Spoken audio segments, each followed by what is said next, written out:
Bhavani sir. నేను SET స్టూడెంట్ని. 2018లో నా బీఎడ్ కంప్లీట్ అయింది సార్. సుమారు 6.5 సంవత్సరాలు 7 సంవత్సరాల తర్వాత మళ్ళీ డిఎస్సి పోస్టులు అనేది రిక్రూట్మెంట్ని ప్రభుత్వంలో చేశారు సార్. మేము ఎంతో ఆశగా ఎదురు చూసాం. గత 5 సంవత్సరాలు మాకు నోటిఫికేషన్ రాలేదు. చాలా పెద్ద ఎత్తున నోటిఫికేషన్ వచ్చిందని చాలా సంతోషం వ్యక్తం చేశాం సార్.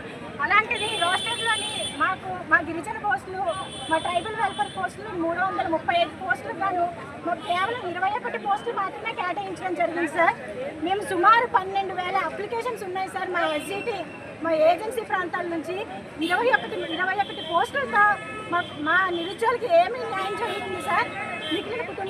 మిగిలిన ఫ్యామిలీస్ ఎంత అన్యాయం అయిపోతాయి సార్. మా గిరిజనులకి చదువుకున్న నిరుద్యోగులు కానీ ఇంకా మిగిలిపోతున్నాం సార్. మేము ఇంకా సీఎం గారు మీరు ఆలోచించాలి. ఏజెన్సీ ప్రాంతంలో మాకు ఎలాంటి డెవలప్మెంట్ లేదు, ఎలాంటి కంపెనీస్ లేవు, కొన్ని ఏదైనా ప్రైవేట్ సోర్సింగ్ కూడా లేదు సార్. మేము